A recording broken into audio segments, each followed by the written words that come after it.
and stay with us. Okay. Okay, here we go. Okay. Welcome. You're listening to Sports Econ 101, the show where we discuss sports topics from a business perspective. I'm your host, Edward Brown, along with my co-host, Bruce McGowan, longtime sports radio personality. Today's show is going to be really special because of our guest, award-winning sports writer Art Spander, who's been a guest on the show before, and we're going to have him on again.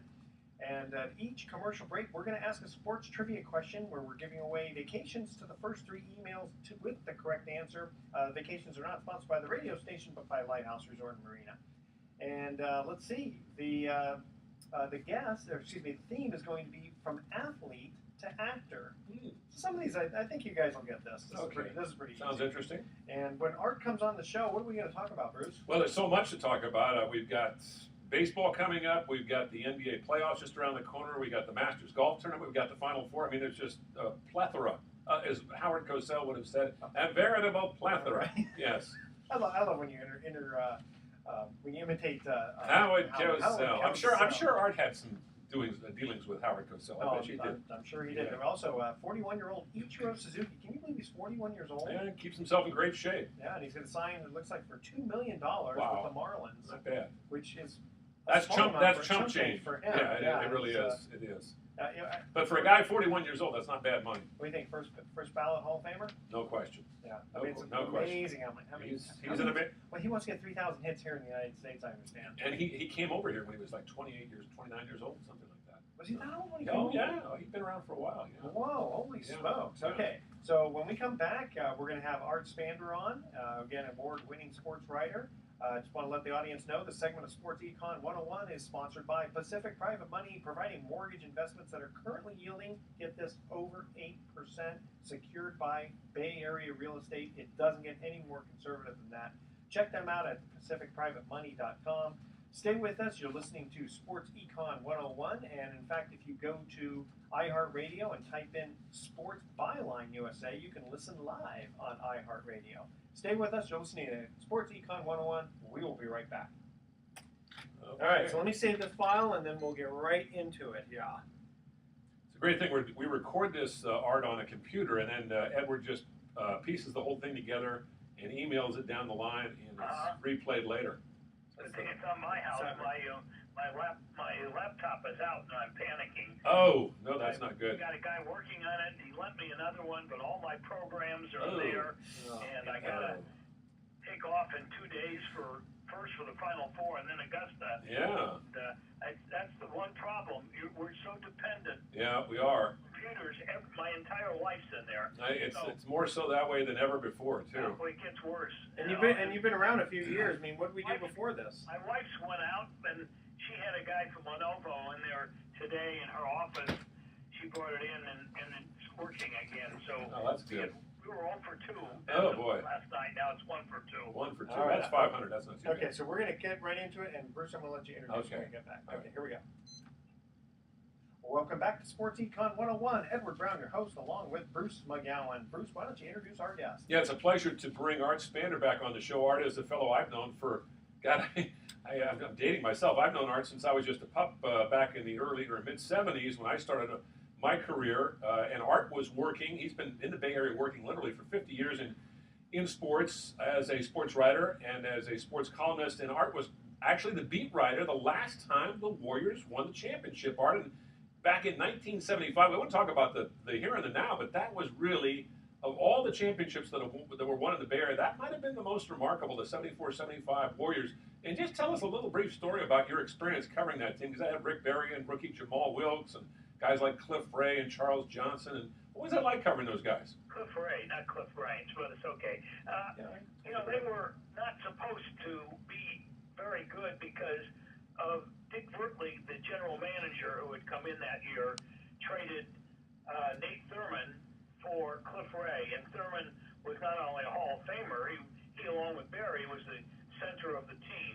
And somehow Vertley, who had been with Seattle, knew what was going on. And he decided we need a center who's going to screen and pass more than shoot. And he ended up with Cliff Ray. Of course, everything worked well. They had 2 brilliant rookies in Keith Wilkes, now Jamal Wilkes, and Phil Smith, who was a local came from Washington High and USF, and then they picked up a few other pieces. They had Butch Beard and Derek Dickey.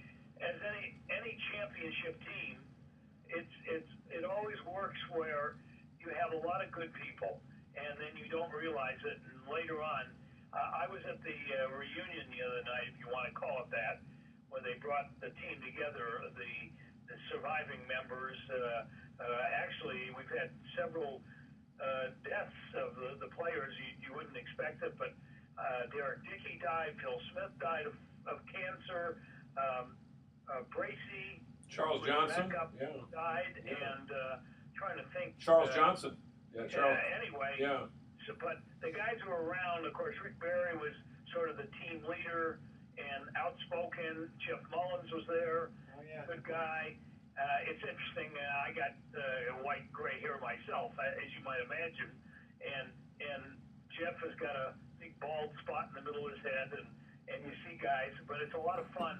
And Rick Barry brought it out, and other guys reiterated. It was a team that put togetherness, the word togetherness, on its championship ring. How do you? And that's what it had. Rick was the leader, and here's a good story. I'm jumping around, but Cliff Ray comes in, and he's been in the league, and then they're practicing, I guess. And he looks around, and guys are gunning it up, and he said, wait a second here. How many guys here think they can get 20 points and 10 assists a game? Nobody raises a hand. And Cliff said, okay, Rick Barry can do that, so you let him take control. And that's basically the way it worked. And, of course, the two rookies, Wilkes and Smith, were just learning, and they were very accepting. And Derek Dickey was a great bench player. Butch Beard had been in the league. I had a long talk with him, and I wrote a piece for the Examiner last week that it was like the 50th anniversary of his high school team that won the Kentucky State Championship, and then the 40th anniversary of the Warriors. And all these guys were just appreciative. There was no arrogance among them. And of course, sports has changed and people have changed.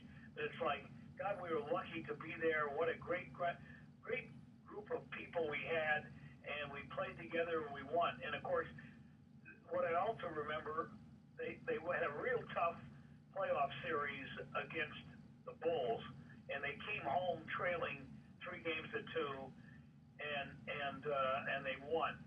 But I'm trying to think. Oh no, they went back to Chicago trailing 3-2, and they tied it up back there. They came here and won, and they won in 7 games. And the Bulls were a tough team. They Norm Van Leer and Jerry Sloan, who eventually became the coach, and guys would, they'd muscle you and push you and shove you, just like the Warriors and the Clippers going at it. But anyway, the Warriors then go to Baltimore, to Landover, Maryland, is where the arena was, and there were still the Washington Bullets. They didn't sanitize it to the Wizards, which was obviously a much softer name. But Bullets was changed because of the crime in Washington, D.C., and the killings, et cetera, et cetera. So they go back there, and a headline in one of the Baltimore papers, either the Afternoon Sun or the Morning Sun, says, Warriors' worst team ever to reach the finals. And maybe they were. They sort of lucked in, and the Bullets had a great team, and they had many more wins in the regular season. The Warriors swept the series. And Butch Beard, Frank Blackman, who was my competitor, he was on the Examiner, I was on the Chronicle, he wrote, and I didn't hear this, but his beard ran off the floor after the first game, when the Warriors were down considerably and came back and won. Beard just ran by a couple of the writers and said, it's destiny. Hey, how do you... And I asked him the other night, he says, maybe I did say it, maybe I didn't, but we played like it was. Well, hey, Art, I was going to ask you, how do you think this Warrior team compares to 40, 40 years ago? 40 years ago, yeah. 40 years later. Yeah. I mean, basketball's changed considerably, as you know. It's a much more individual game. It's a dunking game. There's a three-point play that didn't exist. Those things. But good teams have a lot in common. They usually have one or two key players, and they have a lot of willing. I hate calling them role players because sometimes those role players are great players, but everybody's willing to adapt to what the coach or what the team needs. And just digressing, University of Kentucky, which is going for the championship, everybody says, "Whoa, they got 10 All-Americans." But how do you get 10 All-Americans to adapt to 5 places on a team? That's part of being a great team too, filling in and doing what you need to do and listening to the coach. And the Warriors this year, who knows where they're going to go, but they've already won more games in the regular season than any Warrior team in history. The record was 59. That was the year after they won the championship, which they should have won the next year. They screwed up against Phoenix in the semifinals. But the Warriors this year have 60 wins. They ought to get 62, 63, 64. Who knows? But I mean, now that's one thing. But in basketball, in hockey, the playoffs are where it all matters.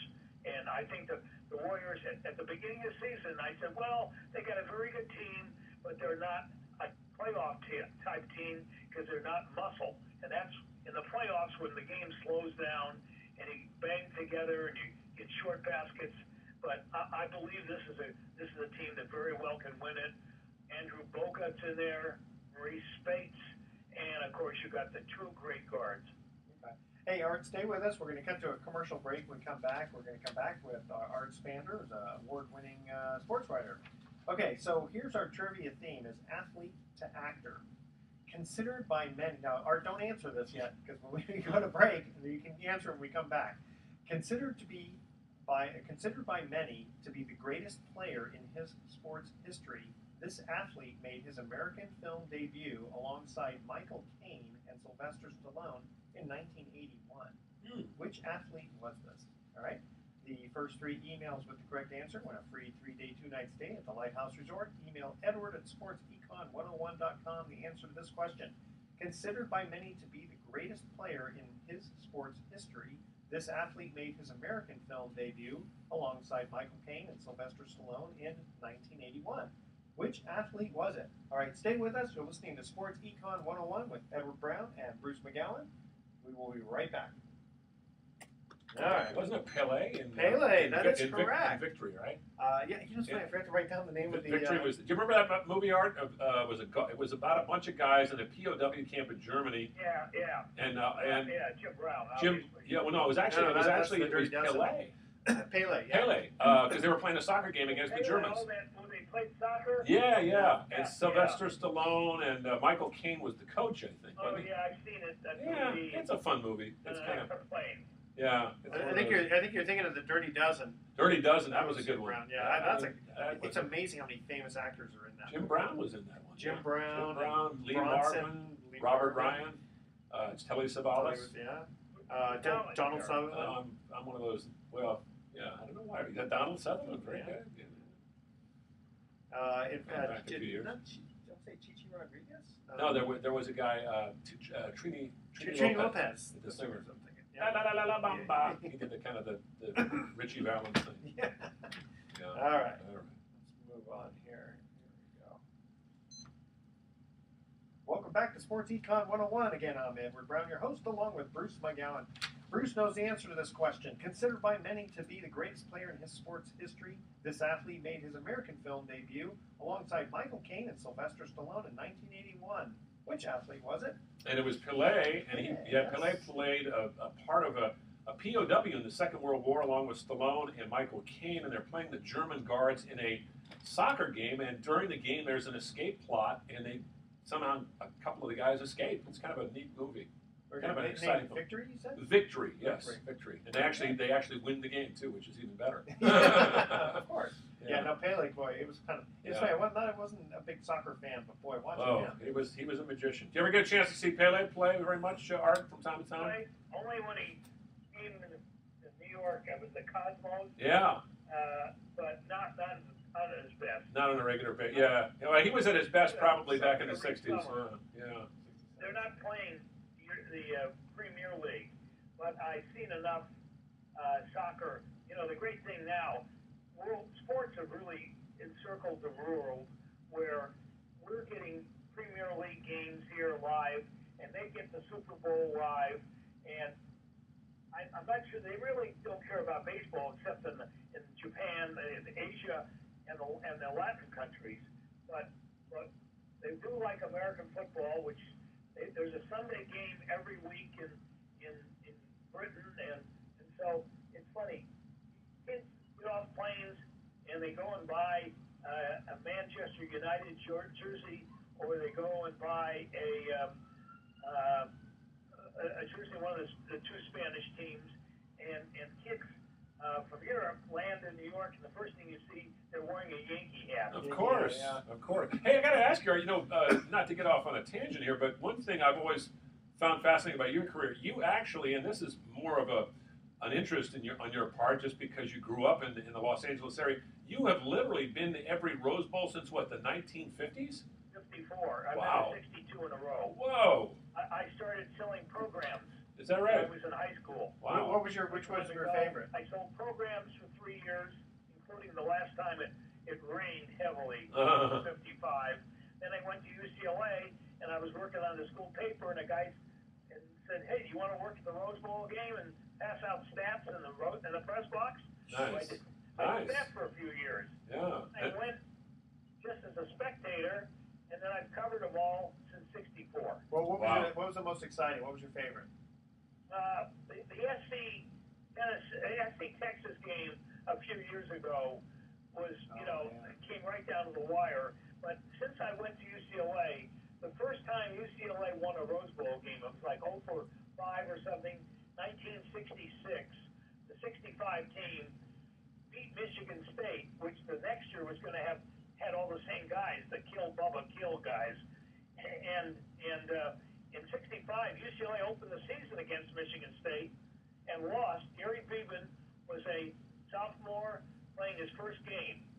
At the end of the season, they went to the Rose Bowl and beat Michigan State, and it got right down to the end where Michigan State needed a 2-point conversion, and a little 5'9" guy from UCLA, Bob Stiles, he tackled, I think it was Baba Pisa, and Stiles was knocked out in the play, but saved the game. UCLA won 14-12. Wow. And as an alum, that was very exciting. And also, what was it, 62, 63? I'm trying to say, one of those 2 years, FC played Wisconsin, and FC was way ahead, and a Wisconsin quarterback, Ron Vanderkellen, kept throwing touchdown passes, and the lighting then was very poor. And it was then almost dark. It was literally dark outside, and it was almost dark inside, and people couldn't see, and the game went on and on and on. But that was a great game too. Hey, whatever happened to Gary Beban? I remember he was supposed to be a great quarterback, and he never. Football as a defensive back for a couple of years. Yeah, he did play. He worked for one of the large real estate companies in California, and they made him an executive. One of the ones you see advertised, my brain dead here, something or something, and they made him a vice president in Chicago, and he's lived there forever. Wow. So, he's done okay. He's done okay for himself. Yeah, he's done okay for himself. He didn't make very well. Yeah. Art, you mentioned about that's what you're supposed to do when you go to college. That's true. To get an education. That's right. And be able to go to work. Art, you mentioned about getting knocked out in a game. It just reminded me we lost Chuck Bednarik. Yeah, how about that? Chuck Bednarik, Art, that guy kind of a two-way player Yeah. went to Penn, which we don't think of a football power now, and then played for the Eagles. And people now may not remember, and I don't either, but I think it was 1960, 58, 59. He made a tackle on Frank Gifford. Yeah, knocked him out.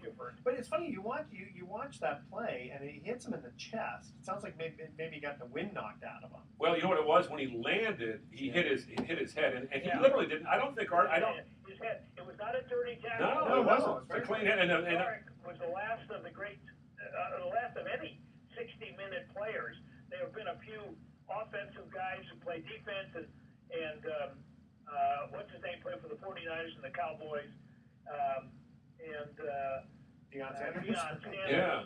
He ran back punts and kickoffs. But he wasn't on the whole time though. And the thing about Bednarik, played 60 minutes. sure, the thing about Bednarik that always struck me was that he was right. I mean, being a center, being a linebacker, you're getting hit on every play. And here's a guy when he was in his 80s who he still had his faculties about him. I guess he just was a tough guy who never got seriously injured, or if he did, he just shrugged it off and was very fortunate. Yeah. But the game is much rougher now. Is that a good term? The guys are faster. Yeah. And bigger. Used to be you had 140 or 50 or 80 pound linebacker smacking you. Now you have a 260 pound linebacker who runs as fast as the 140 pound guy. Yeah. Simple physics. The same thing in the NBA. Sure. You used to have 5'9" guards or 6-foot guards. Now you got 6'8" guards, and they run, just like the wind. And when you collide, you got an injury. And because the bones are just about as strong as they were back then. Should they expand the court in the NBA? And I don't know, but Magic changed it when he came in. I went down and watched him in an exhibition game against the Warriors in Fresno.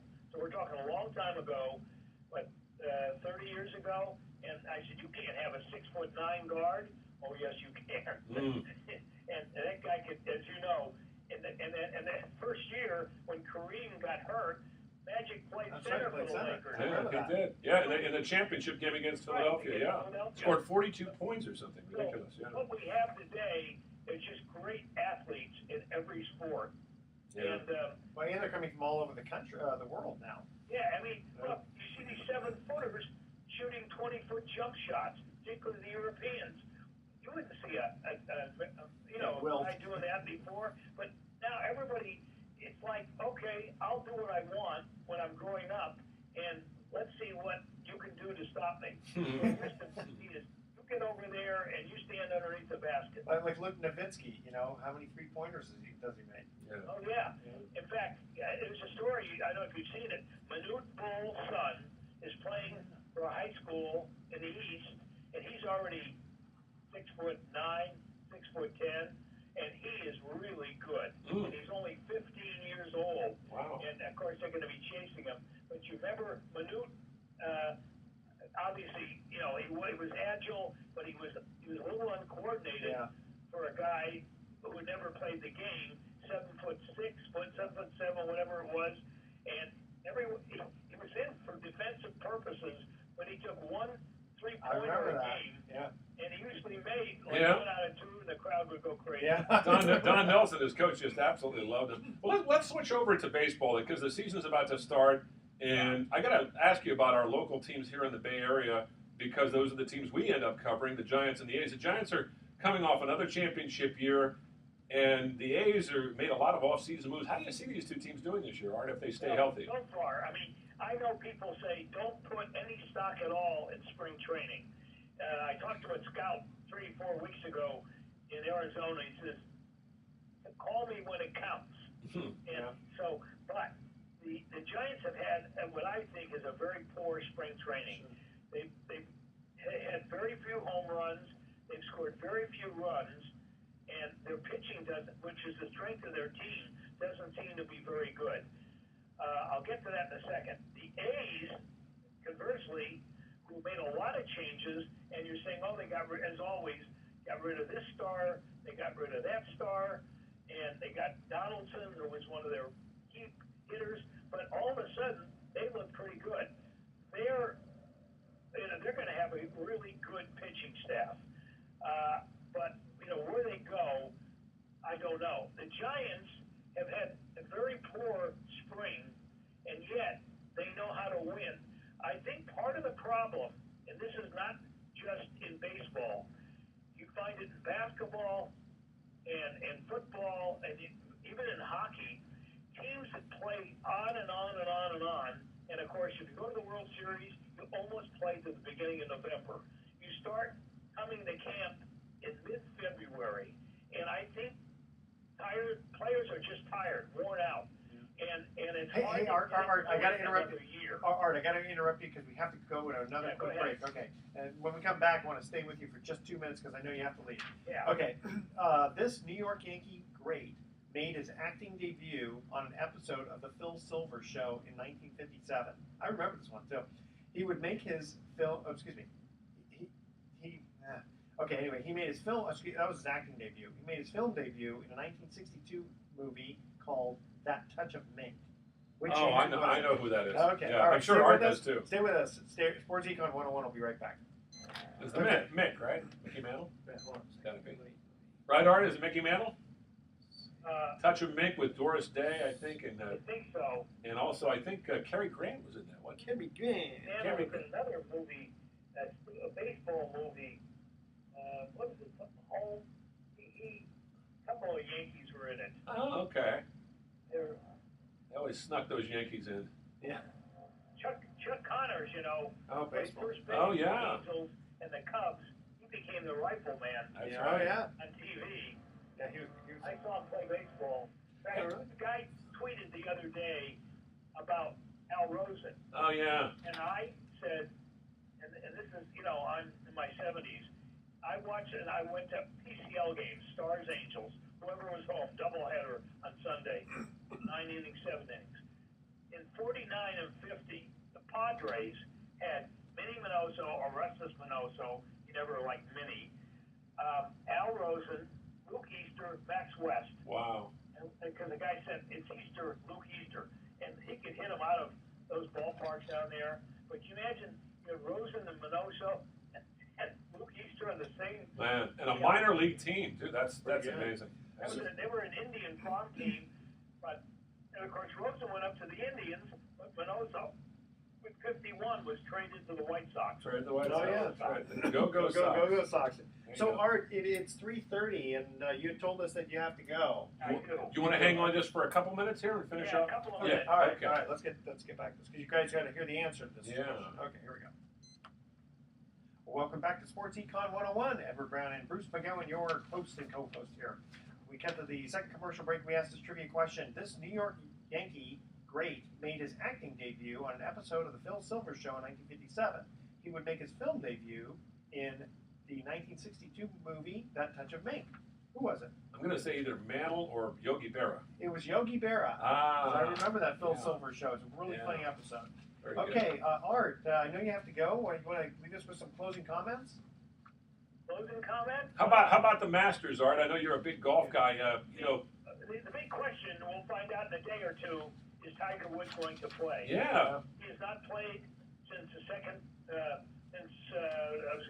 term of the West Coast at San Diego. I was there. He pulled out that back, and he played very poorly in both tournaments at Phoenix and San Diego. So he's only played 36, 12, 48 holes this year in competition.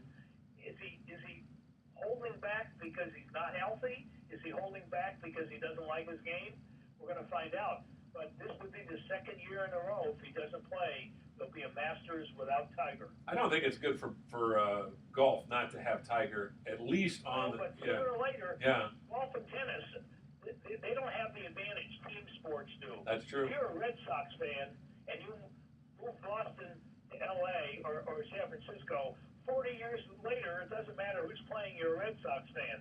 But if you're a Jack Nicklaus fan or a Serena Williams fan or a Billie Jean Moffitt King fan or that type of thing, when that individual retires, you say, what happened? Where are these other people? And so eventually Tiger's going to go, and so is Bill Nicholson. And is there going to, Nicklaus went, and Norman went, and Arnie went. I mean, you can only play so long. Father Time wins every game. Well, this is the great thing about Art Spander. Because he's writing and not having to play sports, he can continue writing forever. So theoretically, you'll be around for a long time, Art. I hope so. Enjoy it. and I hope not forever, but as long as I'm interested. You always are interested. You know, I see Art at these games, and he's the one guy, Edward, I have to tell you, that I've known all these years who is literally at everything, and it's great to see him there because he hasn't lost his enthusiasm, which is great. And I got to give you kudos for that, Art, and keep up the good work. We really appreciate having you on. Even the 1994 baseball strike, didn't take the wind out of your sails? I tell you one thing, I remember writing about it, and then we had the holdouts, and we had the walkovers, what they call them? Walk-ons or the scabs? The scabs. And nobody liked that. No. And that was in spring training. At least baseball's got its labor problems settled, but the other sports are all going to have labor problems. You watch. Yeah, no question. Well, Art, thank you so much for joining us. I know that your time's limited, and we appreciate having Art Spander, who's an award-winning sports writer on Sports Econ 101. You're welcome. Thank you. All right, Art's a great guy. You know, again, a little story about Art. He's one of those people that always cultivated good relationships, and he realized the value of that. Whereas a lot of writers and a lot of broadcasters and people in the media today, sometimes they go into the locker room and they just want to stir it up and make some noise, and they don't care who they offend or not. But Art realized he was going to have to deal with these guys on a regular basis. Sure. So he would ask the tough question, but he would really cultivate good friendships, relationships professionally with the athletes, and that always impressed me because not a lot of guys do that today. Well, what do they say? You catch more flies with honey than vinegar? That's exactly right. That's why I look at it and go, why would you upset? That's why I'm always really nice to our guests still, even if I disagree with them, because it's like I don't want to upset them to where they don't want to come on again. I get it. I wish I could have mentioned this, Dar, but Art was one of the guys, along with several others, who always inspired me to try to, you know, I looked at them as an example of how to deal with the athletes, how to handle, you know, the prickly personalities like the Barry Bonds, you know, or the Jeff Kents, who were not always the friendliest guys. Sometimes they'd want to bite your head off. I'll never forget one time Frank Robinson, who was a little bit surly, got into a shouting match with the writer, and Art put his hand up and he said, Frank, we're just talking baseball here. Come on, take it easy, man. And Frank calmed down. He laughed, had a good laugh. So Art always had a good sense of humor. It's called using decorum. That's right. That's right. Boy, I just can imagine just all the stories he has. Oh, yeah. Well, and he touched on it towards the end of our conversation about golf, and I wanted to get Tiger Woods' name in there because I don't know about you, Edward. I am not a huge golf fan, but I will watch Tiger Woods play. Yeah. And it's sad. I mean, he's at an age right now where if he was healthy, I mean, he'd still have a lot of good years left. But he just, I think, to be honest, I think all the heavy work that he's been involved with on the golf course, just playing day after day after day, I think it's taken its toll. Oh, do you play golf at all? A little bit, but you know, I mean, it takes a toll on your body. It does take a toll. You think about it, it really does. It's one of those sports you can play until you're 80, but if you want to play competitively, if you are really good, you might be able to continue to play well into your 40s at a high level. And he's at that age now where he's closing in on that, and I just don't know if he's got anything left in the tank. He's not in the top 100 anymore. Wow. How old is Phil Mickelson? Jack Nicholson? Jack Nicklaus. Phil Mickelson. Phil Mickelson. Oh, Phil Mickelson is not that old. He's only 45. Okay. Well, yeah. But he's at that age also, where you know, again, he could go either way, and he probably will. Yeah. Those aches and pains, especially with the hips. Well, and they do a lot of traveling. They play every week, you know, for what, 9 months. That's a lot of. Maybe they take a week off. And they don't get to use a cart. No, that's right. They walk 6 miles. They walk 6 miles. You know, around. That's they don't carry their clubs either, yeah, but that's true. Still. Yeah, I'd like to see them carry their clubs like the old days. You know, back in the old days, some of those guys used to carry their clubs. I mean, way back before you and I were around. Yeah, like in the 1920s. 1920s and 30s. Well, they had more modest times. You know, everybody was. You could probably get a kid to carry them. You know? Oh, I'm sure. Well, what a thrill it would be! What a thrill it would be to be a kid carrying Tiger Woods, clubs. Yeah. Of course, you'd have to be his, his right-hand guy. Though. Sure. But at least you get to, get a good front row seat. Oh my gosh, yeah. I've covered some pro golf. Edward, covered some of the AT&T down at Pebble Beach. Covered a couple of U.S. homes, and it's great because the great thing about golf is you can just wander around and just kind of maybe put yourself at one hole and watch 6 or 7 groups tee off, and then follow them a little bit. And it's amazing how well these guys hit the ball, and you get to see them up close. So it's kind of like, if you're a golf fan, man, there's no better way to watch the game. I mean, it is kind of fun that, I sometimes, I'll play well, or I'll play, a couple of holes well. Yeah. But obviously not to the level of playing even a hole, right? To me, even a whole round. But, boy, I tell you, when you watch someone who can, it's just like poetry in motion. Yeah, it really it's is. Just we did a best ball tournament some months back, and for some reason I was in the groove. You're in the zone. I was in the zone, but only for driving. Yeah. And so, the way best ball, if you know how it works, you don't get to always use one person's driver. Sure. But everybody gets to do each one, right? And I was literally hitting at 270 all the time, straight. Yeah. And for me, that was pretty good. I was really happy with it. So you just weren't thinking too much. No, and especially I guess because I knew it was best ball, it was a lot easier. Well, they say when you're in the zone, I was out surfing the other day and I had one of those days where every ride was perfect, and I kept thinking to myself, what am I doing so well? Don't think, just do it. Just do it, enjoy it. Why can't it be like this all the time? Yeah. How do I get the waves to act? Now, you know something? I didn't think that way. I just thought, this is great. I'm having such a good time. And I was actually whooping it up. Here's a 63-year-old guy whooping up, and these young kids are looking at him. Who's that old graybeard over there who's whooping it up after catching those waves? Well, see, now when you're surfing, that you don't have control over the waves because the waves no, you do don't. what they're going to do. You got to kind of go with the wave, and sometimes the wave is going to do something you don't like, and you have to make a real quick decision whether to get out of that wave's way or go with it and just let's see what the wave's going to do to you. Bad memory. I was in Hawaii and Maui, and I was boogie boarding, and it was one of those situations where. With a boogie board, it's a little hard to just dive under a wave. Yeah, right? Sure. And I'm thinking, do I catch this one? Do I try to avoid? Do I jump up? And indecision. Worst thing in the world in the water. Oh my gosh! Because in other sports, you can take your time. In surfing, the wave is coming. It's not slowing down. There's no timeouts. It's gonna do what it's gonna do, and you better react to it. No instant replay. That's right. This thing slammed me down so hard that people actually ran up to me to make sure I was okay. Dara, you were bounced around on the bottom a little bit. Yeah, that happens. It just slammed me. We call that a hold down, and it's not a pleasant situation. No, especially with you have to worry about the next wave that comes. Sometimes there are 4 or 5 that come. I've gotten held down by 3 or 4, and it's scary. You think you're going to drown for a second. That hasn't happened in a long time because I don't go out big days anymore. But it's scary. Also, maybe you can hold your breath for a decent amount of time, but in a panic mode or whatever, just the adrenaline. You can't. If you're in a nice, calm bath or something, okay, sure, I can hold my breath for a minute. Well, imagine running a 100-yard dash and then having to hold your breath for 20 seconds. That's pretty much what it's like. Yeah, that's what it's like. So a couple times you've had. I've had a couple close calls, but those. Tell your wife. No, I have told my wife, but it was before we met, though. Oh, okay. So I've been very good about it since then. So I figure if I can touch the bottom, I feel a little bit. I'm usually out in water where it's over my head, and I'm 6'6", so it's like 7, 8 foot. Well, I like that because if the wave is going to pound you, it's not going to throw you to the bottom. So you have a lot of water between you and the bottom, which is good. Oh, that's true. But how do you dive under a wave? You can't. You just have to just dive as deep as you can. And the great thing about I body surf, so you can get deep enough. A board will hold you up, but body surfing you can get deep enough. Especially if you have an ankle thing with the board, and I use these big swim fins and what's called a hand plane or hand ski, and that gets me on the wave a lot more readily. So I have a lot of fun. I definitely have to watch you do that. Yeah, you got to come out and check it out. I had such a great time the other day at Stinson Beach over here in Marin County, just north of San Francisco. That's where I grew up. My dad taught me how to body surf there back in the '60s, and I felt like I had stepped back into time. Literally, I felt like I was back in time. And it's not to get off on a tangent here, but my dad passed away a couple of years ago. He was 94. My sister and I put his ashes up on the ridge overlooking Stinson Beach, and I catch this wave, and I get this great ride, and I just happen to look up, and I look up at the exact spot where he put his ashes, and I just said, "Thanks, Dad. Aww. Thanks for doing this for me." That's and really sweet. it was a great moment. It was a poignant moment. So good. Yeah. Okay, I like that.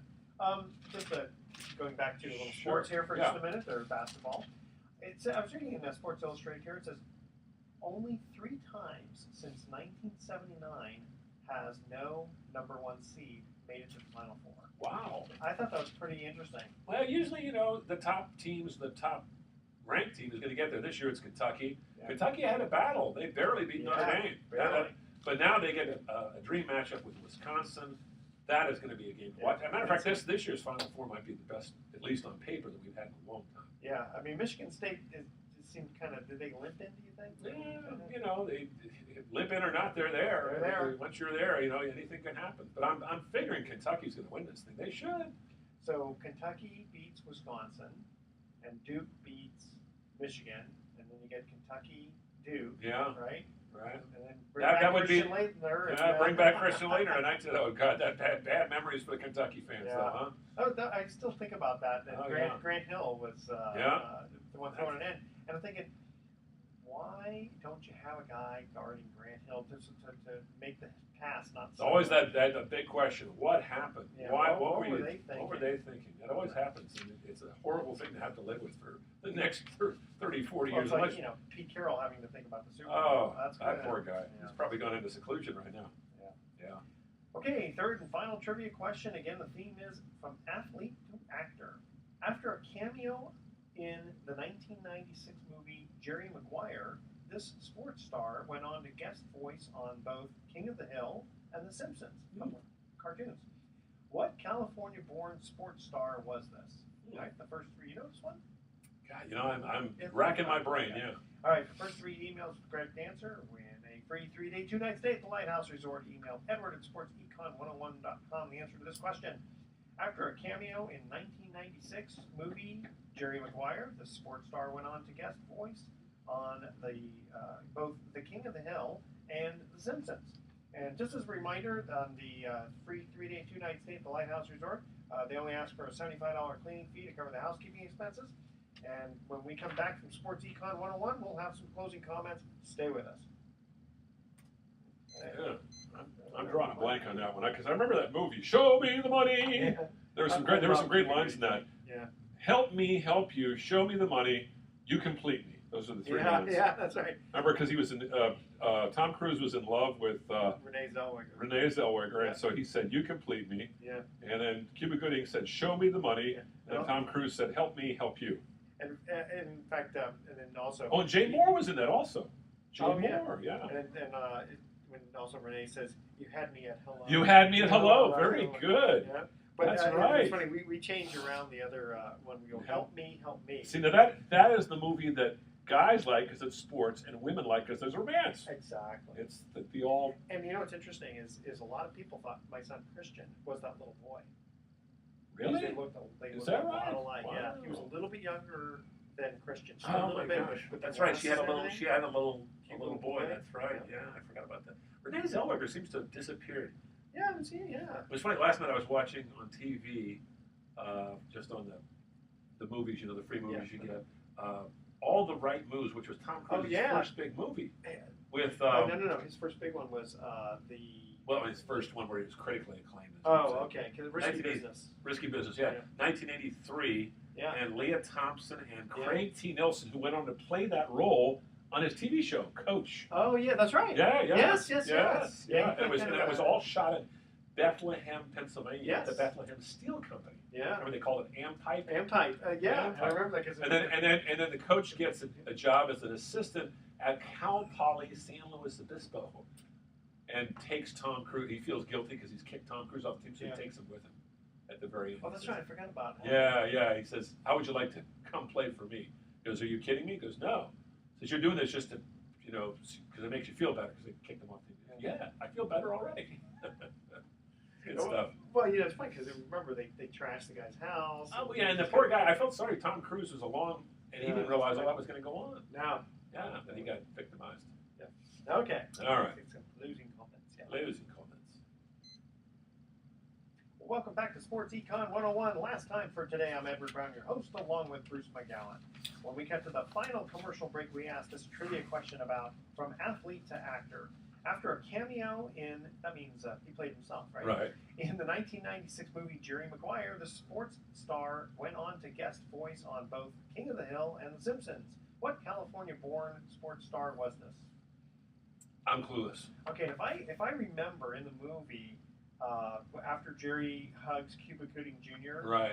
It, Show me the money. Yeah. I love that But line. they're like down there. Right. They're talking about like their relationship. Right. And if I remember correctly, this sports star looks at his agent and is like, how come we don't have that kind of relationship? The guy tries to hug him and he goes, yeah, it's something along those lines. Troy Aikman. Troy Aikman. Oh, that's right. He was in his prime year. And that movie had all these great lines. Show me the money. You had me at hello. You complete me. And help me help you. All those great lines. Men loved it because it was about sports. Women loved it because it was about relationships. Still holds up pretty well. That's now, if you want to take your wife to a movie, you just rent that one at home, and she'll be very happy. That's true, and so will you. And my wife would be too. Yeah. Actually, I took my wife to that movie, and she enjoyed it. Yeah. 1990. What year was that movie coming out? 1996. Yeah, we were just a year into our marriage. I took my wife to Braveheart. She didn't think it was the same thing. Nah, There was a little bit of romance, but a little bit too much blood and a little guts. too much blood and guts. Right. Well, the wives don't care for that. No, they don't. Okay, here's our thoughts for the day. I think it's the mark of a great player to be confident in tough situations. John McEnroe said that. Mr. Tennis player. And Billie Jean King, another tennis player, she said this. Champions keep playing until they get it right. That's pretty inspiring. She certainly got it right a few times. Yeah, just a few. Definitely, just a few. Yeah, I figured we get a couple of tennis quotes there. Yeah. All right, so tune in next week to Sports Econ 101. We're going to be discussing sports topics from a business perspective and giving away more free vacations for answering sports trivia questions. Thanks for listening. On behalf of our team, I'm your host, Edward Brown. We'll see you next week. So long. Well, that's enough. All right. I miss Vernon Glenn.